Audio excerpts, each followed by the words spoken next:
Hello साथियों, नमस्कार, जोहर, आदाब, सत श्री अकाल। एग्जाम पार्टनर नंबर 1 पर आप सभी का हार्दिक स्वागत है, ग्रांट वेलकम है। चलिए साथियों, एक नई अपडेट आई है और वो अपडेट है बिहार से। और बिहार में आपको पता है असिस्टेंट प्रोफेसर की नई वैकेंसी आ रही है बम्पर 6000 प्लस सीटों के साथ। और आपको पिछले वीडियो में बताया था कि वो फिनांस डिपार्टमेंट से अप्रूव भी हो गया है। आपको पता है जब भी कोई वैकेंसी आती है तो उसको वित्तीय विभाग से स्वीकृति लेनी पड़ती है और वित्तीय विभाग से स्वीकृति हो गई है। लेकिन थोड़ा ध्यान रखिएगा, जो स्वीकृति मिली है ना, तो एग्जाम का जो पैटर्न है एपीआई से एग्जाम बेस्ड किया गया है। ठीक है, अभी नियुक्ति प्रक्रिया क्या है, एपीआई सिस्टम से एग्जाम बेस्ड किया गया है। और एक ड्राफ्ट आपको हमने पहले भी दिखाया था, तो उस ड्राफ्ट को लेकर बवाल अभी भी मचा हुआ है। जी हां, आयोग और सरकार चाहती है नए ड्राफ्ट के अनुसार नियुक्ति हो, यानी एपीआई सिस्टम को हटाकर परीक्षा लिया जाए, एग्जाम लिया जाए। लेकिन सबसे बड़ा लोचा है एग्जाम से के साथ साथ यहां पर एग्जाम को क्या किया गया है, डिस्क्रिप्टिव कर दिया। ठीक है, डिस्क्रिप्टिव कर दिया है, डिस्क्रिप्टिव एग्जाम, यानी आपको मेंस की तरह लिखना होगा। ठीक है, यहां पर विवाद है, एज को यहां पर 45 कर दिया है मैक्सिमम, यहां विवाद है। इंटरव्यू के लिए 40 नंबर है, ठीक है, इसको लेकर विवाद है। इन सब पे कुछ भी करना नहीं चाहती आयोग। ठीक है, डिमांड काफी किया गया है, हमारे स्तर से भी काफी ज्यादा प्रयास हुआ है, स्टूडेंट के स्तर से जो भी वहां पर हैं, है ना, आसपास में पटना के, वो लगातार गांधी मैदान जा रहे हैं, वहां पे बार बार उनका प्रोटेस्ट हुआ है। आवेदन वो कर सकते बाय पोस्ट दे रहे हैं, ट्विटर हैंडल पे जो हमारे मिनिस्टर्स हैं उनके पास वो बार बार पोस्ट कर रहे हैं, लेकिन कुछ भी असर नहीं हो रहा है। और ये ड्राफ्ट जस का तस अभी स्वीकृत इसको किया गया है और इसी के तहत 6000 पदों पे भर्ती होगी। लेकिन यहां पर जो इसी बीच राज्यपाल जो चेंज हुए हैं, तो दूसरा पक्ष जो कि हम सभी इसके पक्षधर हैं कि ड्राफ्ट में संशोधन होना चाहिए, फिर से पुरजोर तरीके से इसका डिमांड करते हैं। और इसके लिए एक पॉजिटिव साइन ये है कि राज्यपाल तक ये आवाज पहुंची है और वहां से कुछ पॉजिटिव चीजें देखने को मिली है। अभी जब तक ये पूरी तरह नोटिफाई नहीं हो जाता तब तक संशोधन हो सकता है। और मैं आपको ये भी बता दूं, अगर ये नोटिफाई भी हो जाता है ना, अगर आपके आवाज में दम है, आपके प्रोटेस्ट में अगर दम है, तो उसके बाद भी संशोधन होगा, है ना, कोई दिक्कत नहीं। क्योंकि अगर हम एपीआई से इधर आए हैं तो सुधार के लिए आए हैं, ना कि और ज्यादा मामला बिगाड़ने के लिए आए हैं। अभी का जो डिस्क्रिप्टिव पैटर्न अगर इसको अडॉप्ट किया जाएगा तो ये कह सकते हैं एपीआई से भी ज्यादा अंधकार में ढकेलने लायक स्थिति बन जाएगी। आप इसके बाद देखेंगे यहां पर और ज्यादा जो कह सकते हैं कि ट्रांसपेरेंसी आप ढूंढ रहे थे, वो ट्रांसपेरेंसी पूरी तरह गायब हो जाएगा। रिटर्न अब जब मेंस टाइप का राइटिंग होता है, वहां पर आप कह ही नहीं सकते हैं कि हमने 20 नंबर का क्वेश्चन को लिखा है, हमको इसमें 15 या 16 नंबर मिल जाएगा, कोई गारंटी नहीं है। और इसके बाद ये भी कह रहा हूं, अलग अलग एग्जामिनर आपको उसी आंसर पे, सेम कॉपी पे अलग अलग नंबर देता है, यानी ट्रांसपेरेंसी कहां रही।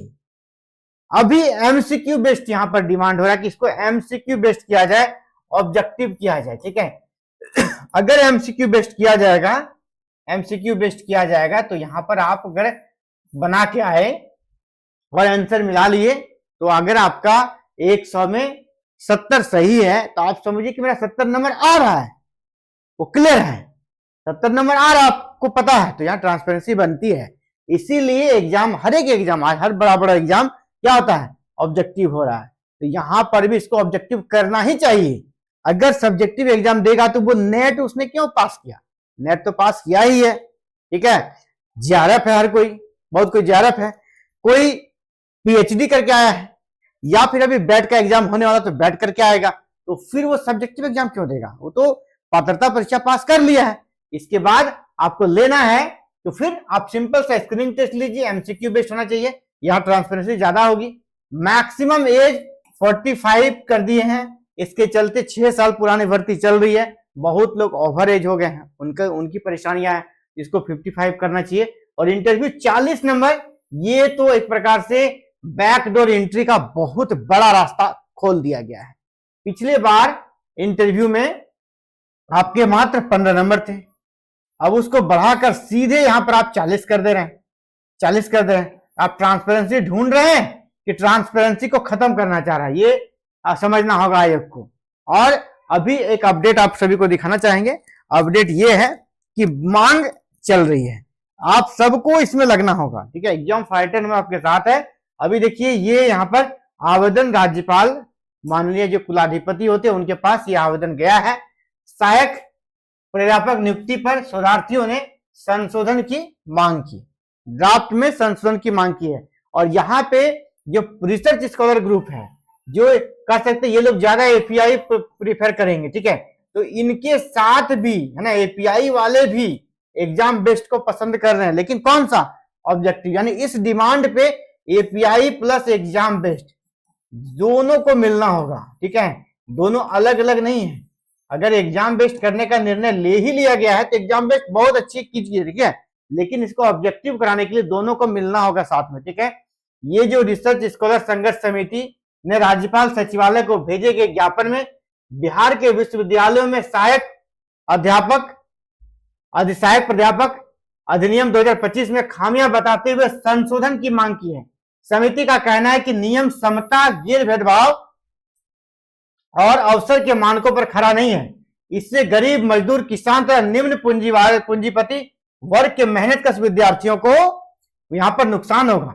200 अंकों की चयन प्रक्रिया में मौखिक परीक्षा यानी इंटरव्यू के 40 अंक निर्णायक होते हैं या 10 अंक तक सीमित हो। देखिए ये डिमांड बहुत अच्छा है। आयु सीमा है ना, आयु सीमा बढ़ाने, खासकर महिलाओं को समान अवसर देने के लिए पुराने प्रावधान बहाल हो। विश्वविद्यालयों में सेवा आयोग से जुड़े 2020 की बहाली अभी तक अंतिम नहीं हुई है। भ्रष्टाचार और भाई भतीजावाद के आरोप हैं, इसीलिए बिहार लोक सेवा आयोग यानी बीपीएससी को यह भूमिका दी जाए। तो देखिए ये काफी शानदार कह सकते डिमांड है। इसमें नए लड़के है ना जो बैक के लिए लड़ रहे हैं उनको भी यहां पर साथ आना चाहिए, उनको भी यहां पर साथ आना चाहिए, उनको भी साथ आकर यहां पर इनके मांग को कह सकते हैं मजबूत बनाना चाहिए। देखिए यहां 40 नंबर की जगह ये 10 नंबर लाने का प्रयास है, बहुत शानदार है। इसके बाद दूसरा यहां पर यह है कि एज को लेकर यहां पर यानी जब आप दो पक्ष हैं और दोनों का अगर विचार मिल रहा है, दोनों का डिमांड सेम हो रहा है, तो क्यों ना हम लोग साथ में काम करें। और ये जो बीपीएससी से कराने की बात चल रही है ये बहुत अच्छा है। अभी बीपीएससी ऑल ओवर इंडिया में देखा जाए तो सबसे अच्छा राज्य लोक सेवा आयोग बन चुका है, ठीक है। बीपीएससी यूपीएससी को टक्कर दे रहा है आज के समय में, ठीक है। तो बीपीएससी से माध्यम से ये नियुक्ति होनी चाहिए। बीएसएसयू पूरी तरह कर सकते कि पहली वैकेंसी में ही यह बदनाम हो चुकी है, इसको हटा देना चाहिए, ठीक है। इसके माध्यम से नहीं हो।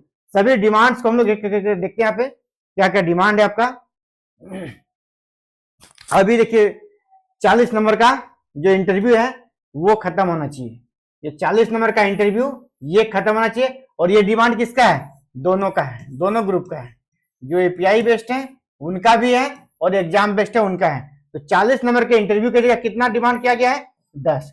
यानी समर्थन दोनों का है, डिमांड दोनों का समान है, इसमें साथ में चलना चाहिए।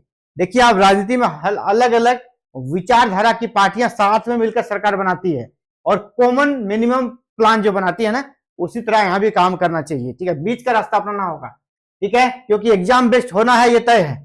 अब इसको है कि एग्जाम बेस्ड को किस प्रकार अच्छा एग्जाम बेस्ड बनाया जाए जिससे कि और ट्रांसपेरेंसी बने, योग्य लोगों का चयन हो, धांधली ना हो, इसके लिए सबको मिलना होगा, ठीक है। एपीआई कह सकते कि वो लगभग खत्म हो गया है, वो अब नहीं आएगा, लेकिन यहां पर आपको ये प्रयास जरूर करना चाहिए कि इंटरव्यू का नंबर घटे, 10 नंबर का इंटरव्यू या 15 नंबर का इंटरव्यू, इसके लिए मिलकर प्रयास किया जाए, ठीक है। दूसरा जो डिमांड है ना उसको दिखाएंगे, जो डिमांड किया गया है यहां पे। दूसरा डिमांड है कि ये जो ये डिमांड, ठीक है, ये डिमांड बहुत जरूरी है और इसके लिए भी प्रयास करना चाहिए। बीएसएसयू 2020 में वैकेंसी निकाली थी, 2026 हो गया, अभी तक कंप्लीट नहीं हुआ है और करप्शन के काफी आरोप लगे हैं। इसीलिए अगली वैकेंसी रेपुटेड संस्था बीपीएससी को दिया जाए, बीपीएससी को दिया जाए। और बीपीएससी ने अपना रिकॉर्ड अभी हाल फिलहाल में काफी अच्छा कर लिया है, तो बीपीएससी जिसको पुराना अनुभव है, वर्षों का अनुभव है, उनको दिया जाए, उनके माध्यम से नियुक्ति हो। इसमें भी दोनों को बोथ को आपस में मिलना चाहिए, यानी कि इसको एपीआई पसंद एग्जाम पसंद, दोनों को यहां पर मिलकर ये डिमांड फुलफिल करा लेना चाहिए। ठीक है, दूसरा डिमांड ये एज को लेकर सभी को चाहिए।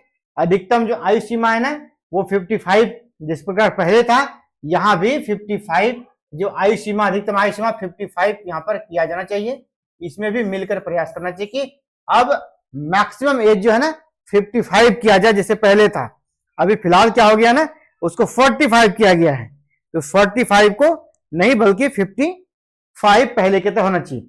ये डिमांड और प्रयास जब किया जा रहा है तो मेरा बस ये प्रयास रहेगा, रिक्वेस्ट भी रहेगा सभी संगठनों से जो कि एग्जाम बेस्ड पसंद कर रहे हैं।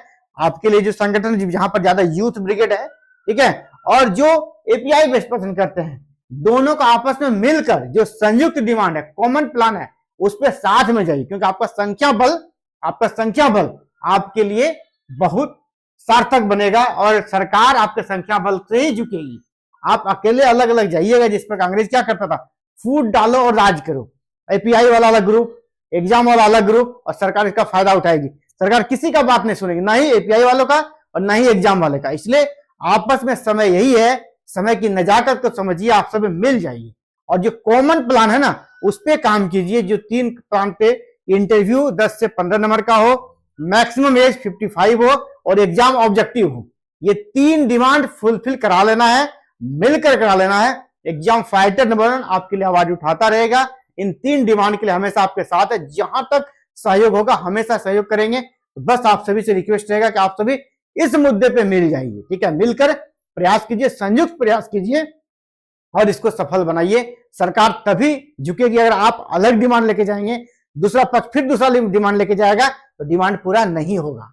ठीक है, एक अलग अलग जाने से अच्छा है साथ में चलिए। ठीक है, तो फिलहाल ये वीडियो बनाने का मकसद यही था, इस ड्राफ्ट को जल्द से जल्द सुधारने का प्रयास करना चाहिए, नहीं तो सरकार जस का तस इसको अप्रूव कर देगी, विज्ञापन ले आएगी और आप अभी बीएसएससी में जो करप्शन हुआ है, जिस प्रकार की धांधली हुई है, उससे कितना गुना होगा सोच भी नहीं सकते हैं। और यहाँ आपके पास कोई भी ऑथेंटिक डाटा भी नहीं रहेगा कि कहां पर दिक्कत हुआ है। यहां तो आप देख पा रहे हैं ना कि एक्सपीरियंस में गलत नंबर दिया है, दिव्यांगता प्रमाण पत्र में गलत नंबर पाया गया, फर्जी सर्टिफिकेट से जॉब मिला है, वहां आप पा भी नहीं सकिएगा। आप कहां कंप्लेन कीजिएगा, इंटरव्यू का कंप्लेन होता नहीं है, मेंस राइटिंग है, वहां आप क्या कीजिएगा। राइटर को जो कर सकते एग्जाम में उसको लगा कि नहीं इसको अच्छा नंबर है, हमको इनका राइटिंग इसका अच्छा लगा, वो नंबर दे दिया, कहीं पे कुछ भी नहीं कर पाइएगा। यहाँ तो कम से कम कंप्लेन भी हो रहा था, वहां कंप्लेन भी नहीं होगा। इसीलिए देर से ही 2 महीना बाद वैकेंसी आए, लेकिन इस ड्राफ्ट में तो बिल्कुल नहीं आनी चाहिए, इस ड्राफ्ट में संशोधन होना चाहिए। आप सभी प्रयास कीजिए, एग्जाम फाइटर नंबर आपके साथ है, जहां तक होगा सहयोग आपके लिए हमेशा हम तैयार हैं। फिलहाल इस वीडियो में इतना ही, आप सभी का बहुत बहुत आभार हमसे जुड़ने के लिए। Thank you. जय हिंद, जय भारत, जय बिहार।